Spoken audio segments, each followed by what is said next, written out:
اگر آپ کو ایمان اور یقین حاصل ہو تو پھر دعا کریں اللہ اس پر استقامت عطا فرمائے، پھر اس پہ ڈٹ جائے۔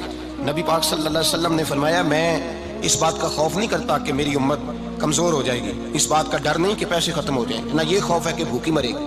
حضور کس بات کا خوف ہے؟ تو نبی پاک نے فرمایا خوف یہ ہے کہ ان کا یقین کمزور ہو جائے گا۔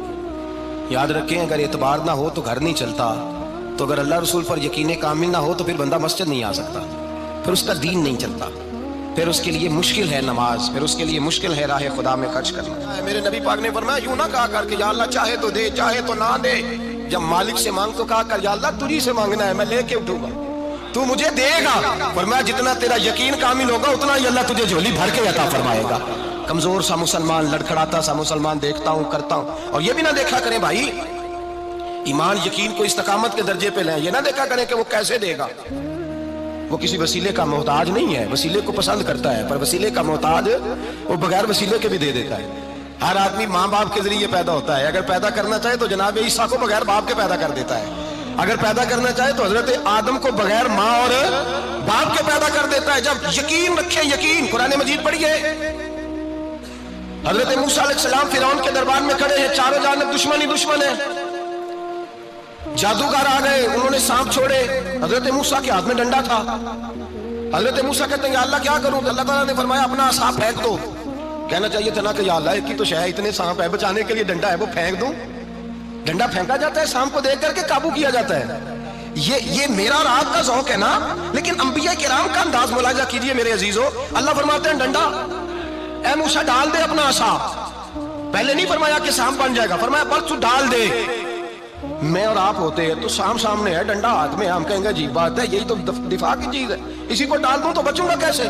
کہا ڈال دو، تو حضرت موسیٰ نے ڈال دیا، کہا میرے رب کا حکم ہے تو میرے لیے بہتر ہی ہوگا۔ اللہ فرماتے ہیں جب موسیٰ نے ڈالا تو میں نے اس ڈنڈے کو، اس عصا کو اژدہا بنا دیا۔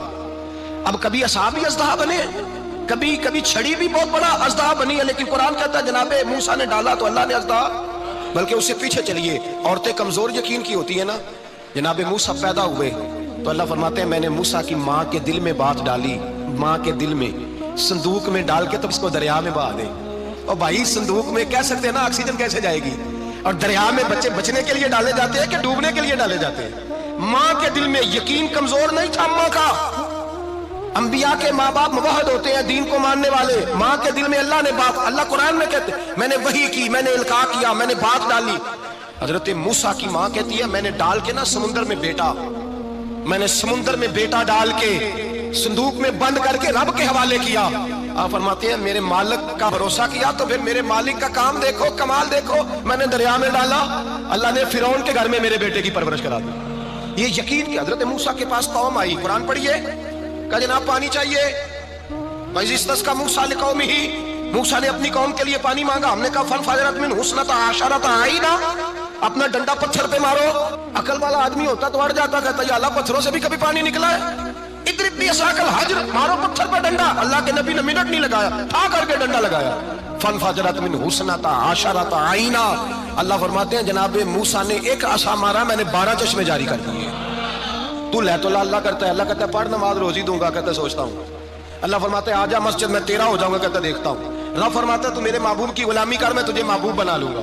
تو کہتا ہے تھوڑا بڑا ہو کے داڑھی رکھنی ہے، ابھی سیانا ہو کے، میں ذرا سرٹیفکیٹ لے لوں اسرائیل سے کہ کتنے سالوں کے بعد آئیں گے، پھر شروع کروں گا۔ پروگرام بنا رہا ہے، ابھی تو ارادے میں ہے۔ اللہ کے پیغمبر کا ڈنڈا، اور اس سے زیادہ آگے بات ہو گئی، پیچھے فوج لگی ہوئی ہے فرعون کی، مجمع ہے، ہزاروں لاکھوں کا لشکر لے کے، تلواریں نیزے، فرعون پیچھے، آگے دریا آ گیا۔ حضرت موسیٰ علیہ السلام کھڑے ہیں، اب کدھر جائیں؟ اللہ پاک نے فرمایا مارو ڈنڈا۔ کہاں؟ پانی پہ ڈنڈا مارو۔ اب حضرت موسیٰ علیہ السلام پانی پہ ڈنڈا مارے تو پانی ابلے گا، اس سے زیادہ کیا ہوگا؟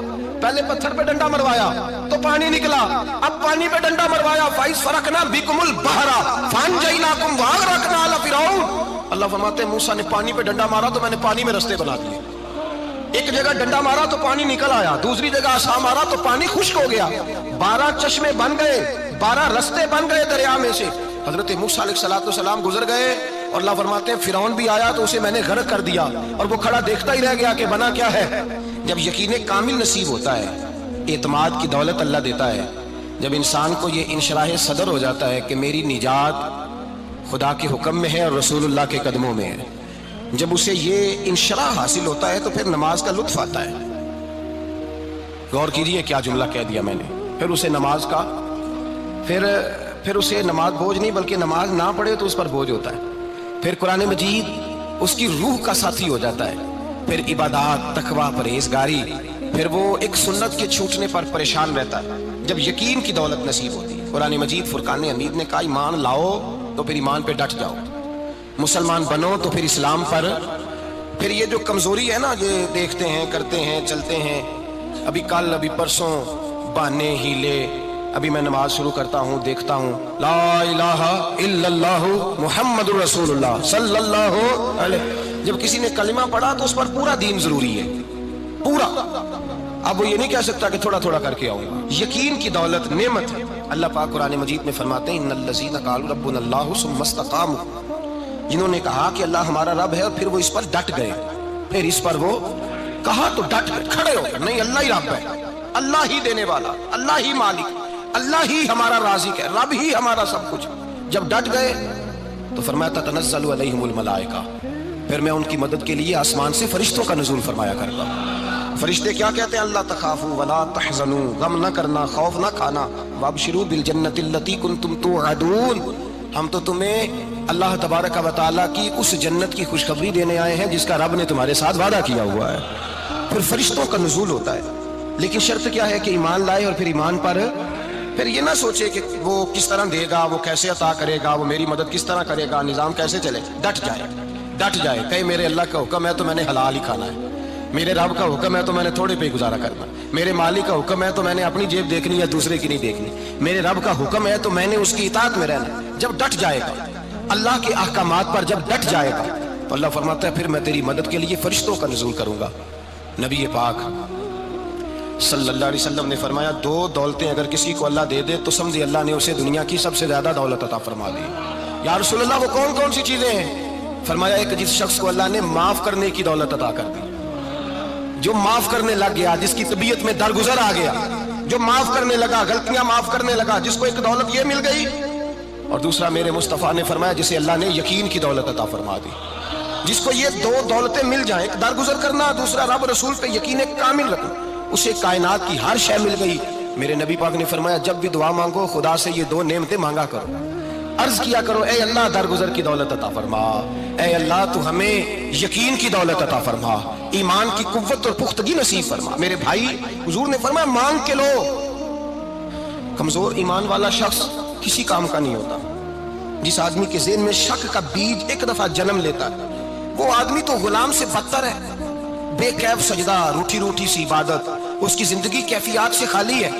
جس شخص کو پتہ چل جائے نا لوگ میرے مخالف ہیں، اس کا تو سجن رہتا ہی کوئی نہیں. اصل بات یہ ہوتی ہے کہ یہاں سوچ بیٹھا ہے کہ دنیا میرے خلاف ہے، یہاں مخالفت یہاں بیٹھ گئی ہے، دو بندے باتیں کر رہے ہیں تو پریشان ہے، میرے خلاف ہی لگے ہوئے ہیں، میری ہی بات ہو رہی ہے. کیونکہ اصل تکلیف کہاں ہے؟ اور اگر یہاں یقین کامل ہو گیا نا کہ